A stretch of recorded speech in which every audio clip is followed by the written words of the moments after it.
Hello everybody and welcome to another Top 5 Records video. Today is the start of a new series on my YouTube channel. Because what I'm gonna do starting today is I'm gonna pick a random year, or you can request a random year in music history, and I will come up with the top 5 with best records from that year in music history. And you know what? I need no further introduction because the year I've chosen for today is 1957. And 1957 is an interesting year. It is just the year before the big year that changed the course of music or jazz history. 1958 is the one famous for, well, titles I will come up with in the 1958 video. But I think that in 1957 you can feel a sense of the evolution which is taking place in jazz. There are some very exciting sounds happening, and it's, in my opinion, it's more so that the late 50s start to become eccentric and darker and more experimental. And you hear a change in jazz, but there's also the element of classic jazz, vocal jazz, Sinatra style, which is nice and soothing and has a very nice, it's a very nice area for jazz. It's a very nice area for rock and roll rising. The late 50s have some great blues moments. I think the 50s as a musical decade are often overlooked. And today, well, I'll be talking about 1957. And on number 5 of my list of best records from 1957, Round About Midnight, a Miles Davis record. And this is a great record.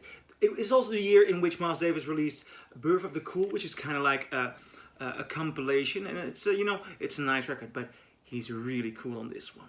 Round About Midnight. I mean, even if you just take a look at the cover, this man is getting into his vibe. He is so cool. I mean, this man is dark cool, and Round About Midnight has such a wonderful sound. It has such great players. I mean, John Coltrane is on this.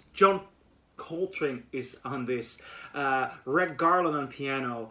Paul Chambers on bass. I love Paul Chambers.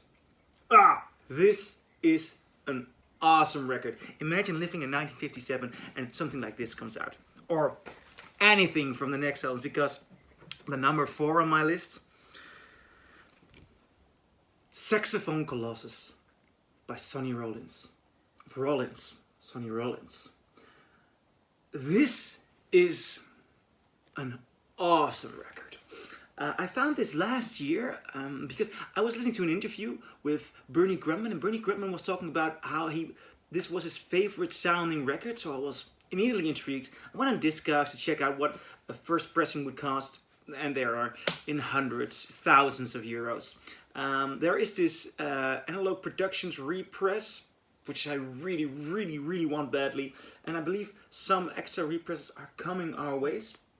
Nevertheless, I found something quite unique, because I did not find the first US pressing, but I found the first time it was pressed in the Netherlands, which is this one. It's an early 60s pressing, so it's not a first press, but it's the first time pressed in the Netherlands. And the funny thing about this is, this pressing uses the original Rudy van Gelder stamper, the RVG stamper. So this sounds awesome. It doesn't have the original cover, but it has the original stamper, which is more important. And it is such a warm sounding record. It's not like most of the jazz of those days, cool and dark.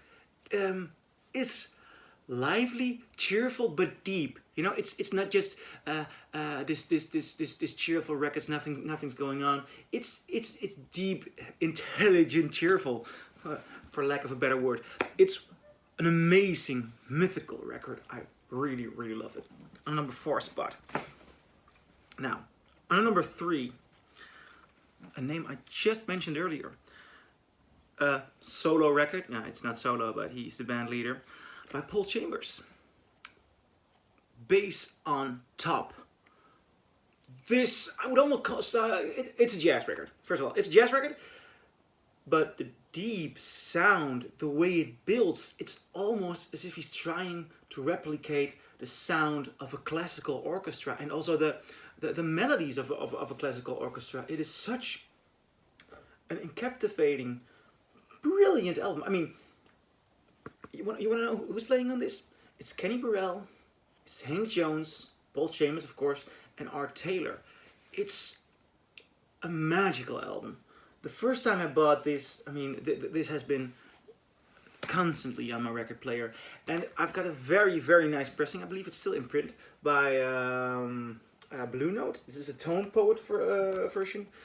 I believe it's also mastered by Kevin Gray. It's, if you find one, buy it. It's, I mean, these kind of records, they're out now. We're living in a beautiful day and age of vinyl. These kind of represses, these audiophile represses, which are not too expensive. I mean, within the price range of audiophile records, these are not the most expensive ones, but they are worthwhile. They're brilliant. Great record. Now, on number 2 of the best records of 1957. This is not a jazz record. Here's Little Richard. Holy, this is good. I've been looking for a copy of this about 10 years, and last year I finally found one. This is the second US mono pressing from 1957, so this is from the actual year. This should sound the same as a first pressing, but well, I only know that for sure until I have found a first pressing. But this is stellar. It's dynamic. I've heard digital copies of this record, and it's, you know, it's nice. We've all heard the songs on this. I mean, Tutti Frutti, True Fine Mama, Baby, Long Tall Sally, Jenny, She's Got It. So many great. I mean, this is like a greatest hits record. It's so good, and it has so much punch and energy, and I always loved it. And then the moment I found this 1957 mono pressing from the USA, I mean, there's so much punch in there. There's so much power, raw energy. This man was ripping up the record. I mean, it's so wild, and there's so much fun, and it's energetic. I really love it.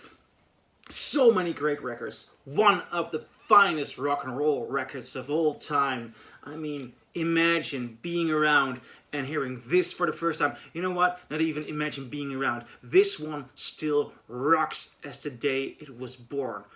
Find it and listen to it and love it. Little Richard, here's Little Richard, a masterpiece of rock and roll energy.